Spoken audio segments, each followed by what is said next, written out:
Hello and नमस्ते सबैलाई। आज मैले चिकन र जीरा राइसको रेसिपी लिएर आएकी छु। तर मैले आज चिकनमा गाजर, फुलगोबी र शिमला मिर्च मिलाएर पकाएको छु।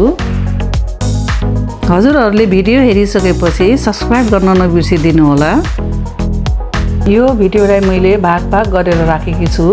पहिलो भागमा चिकनलाई म्यारिनेट गर्छौं। मैले यहाँ 700 ग्राम चिकन लिएको छु र यसलाई मिडियम साइजमा काट्ने र भाडामा राख्ने। अब 2 इन्च अदुवाको टुक्रालाई ग्रेट गर्ने, त्यस्तै 5-6 वटा लसुनलाई पनि ग्रेट गर्ने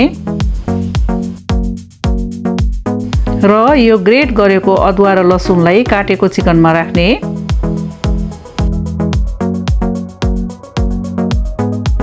अब त्यस्तै गरी 2 चम्मच कर्नस्टार्च पनि राख्ने, 1 चम्मच चिली फ्लेक्स राख्ने, स्वाद अनुसार नुन राख्ने र अलिकति हर्दी पनि राख्ने। अनि 2 चम्मच सोया सस हाल्ने। अब यो सबैलाई हामीले राम्रोसित मिक्स गरेर 30 देखि 35 मिनेट जति छोपेर राख्ने।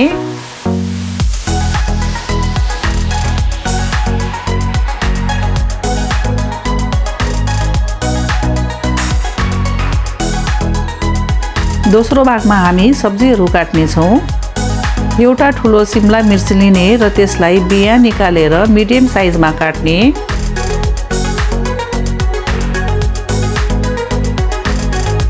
त्यस्तै गरी एउटा गाजर लिने र त्यसलाई पनि त्यही साइजमा काट्ने।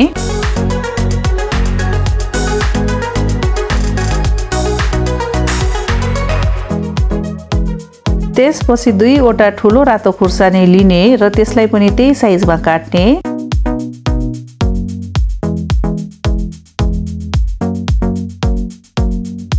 अब 200 ग्राम जति फुलगोबी लिने र त्यसलाई पनि मिडियम साइजमै काट्ने। तपाईहरुलाई मन पर्ने सब्जी पनि राख्न सक्नुहुन्छ। त्यस्तै 3 वटा प्याज लिने र मसिनो गरी काट्ने। थोरै हरियो धनिया लिने र त्यसलाई पनि मसिनो गरी काट्ने। तेस्रो पार्टमा हामीले सब्जीलाई चाहिने मसला तयारी गर्छौं। 1.5 इन्च अदुवा, 3 वटा हरियो खुर्सानी र 7-8 वटा लसुन लिने र त्यसको पेस्ट बनाउने। अब चौथो पार्टमा चिकन र सब्जी पकाउँदा चाहिने सस तयारी गर्छौं। 2 चम्मच सोया सस एउटा बोलमा राख्ने र त्यो माथि आधा कप पानी हाल्ने। त्यस्तै 2 चम्मच कर्नस्टार्च हाल्ने र मन पर्छ भने 1 चम्मच टोमेटो केचप पनि राख्ने र यो सबैलाई मज्जाले मिक्स गर्ने। अब 5औं पार्टमा हामी फुलगोबी पकाउँछौं। थोरै तेल तताउने र फुलगोबीलाई 5 मिनेट जति पकाउने। पछि पनि पकाउनु पर्ने हुनाले यसलाई पुरै हामीले पकाउनु हुँदैन।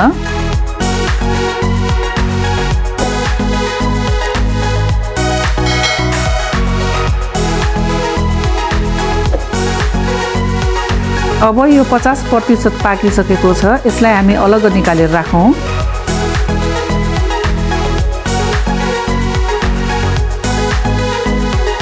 छैटौं भागमा हामी चिकन पकाउँछौं। थोरै तेल तताउने र अघि म्यारिनेट गरेको चिकन राख्ने र यसलाई हामीले 10 देखि 15 मिनेटसम्म पकाउने।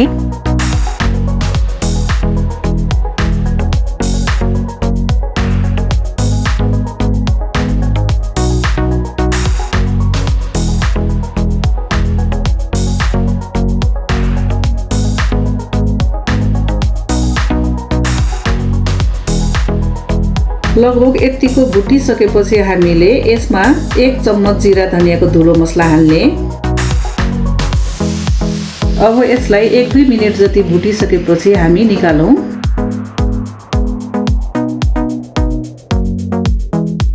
अब हामी अघि काटेको सब्जीहरू पकाउने। थोरै तेल तताउने र अघि बनाएको अदुवा, लसुन र खुर्सानीको पेस्ट हाल्ने र एकछिन भुट्ने।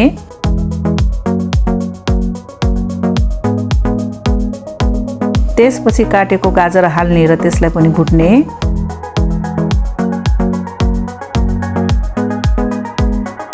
अनि काटेको प्याज हाल्ने र फेरि चलाउँदै पकाउने।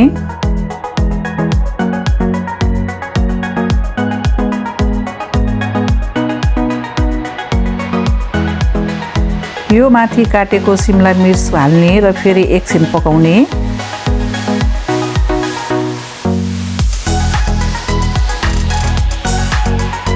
त्यस्तै गरी अघि काटेको ठुलो रातो खुर्सानी हाल्ने र एकछिन भुट्ने।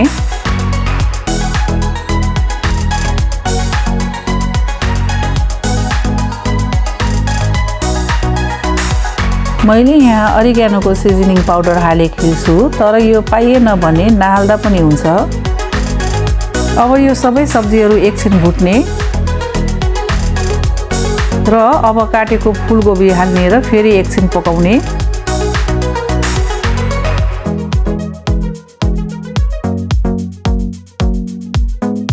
त्यसपछि अघि पकाएको चिकन पनि हाल्ने र यसलाई हामीले 5 मिनेट पकाउने।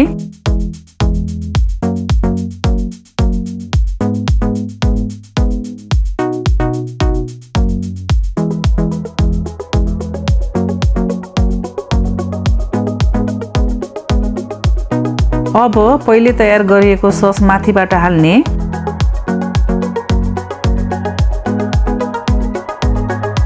अब यो सबैलाई राम्रोसित चलाएर पकाउने।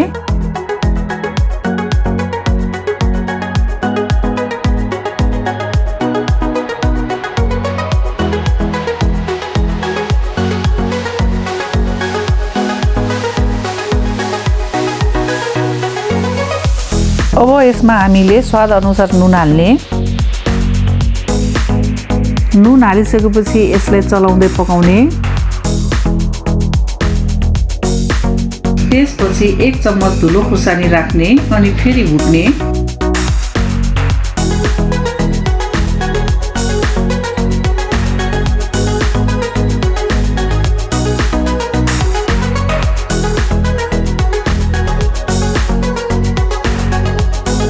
अब आधा कप जति पानी हाल्ने र त्यसपछि यसलाई ढक्कन लगाएर 3 देखि 4 मिनेट जति पकाउने।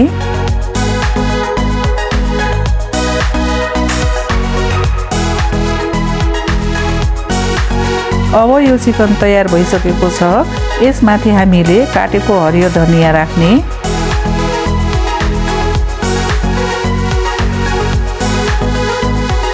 अब अन्तिममा हामी जीरा राइसको तयारी गर्छौं। मैले यहाँ 700 ग्राम बासमती चामल लिएकी छु। यसलाई 2-3 पटक धुने र एउटा भाँडामा 30 मिनेट जति भिजाउने।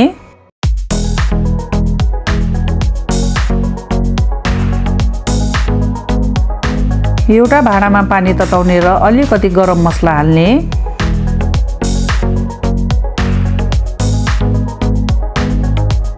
एक चम्मच नुन पनि हाल्ने र ढक्कन लगाएर उम्लिन दिने।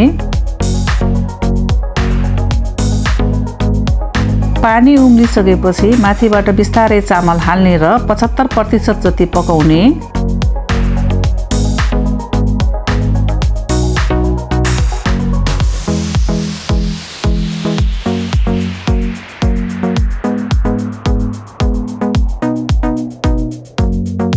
अब यो चामल 75% पाकिसकेको छ। अब यो चामललाई कुनै चाल्नी वा कपडामा राखेर हामीले सबै पानी निथर्ने।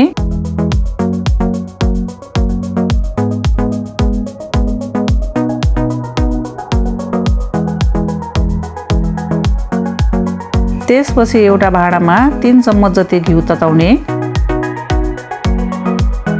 र एउटा प्याज काटेर यसमा हालेर भुट्ने।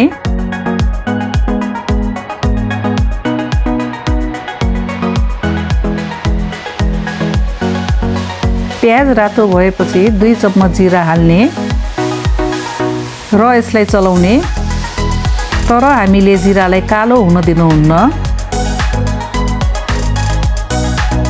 अब यस माथिबाट हामीले अघि पकाएको आधा चामल हाल्ने र चलाउने।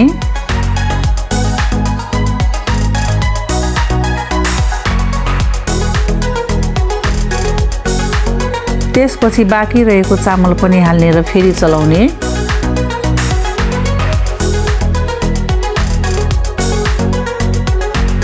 अब यसलाई राम्रोसित चलाउने।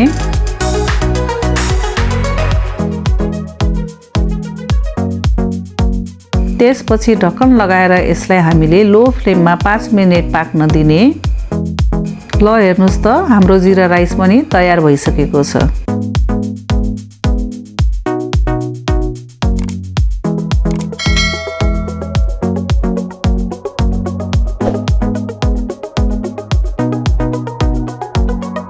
अब यसलाई चिकनसँग टेस्ट गरौँ है त।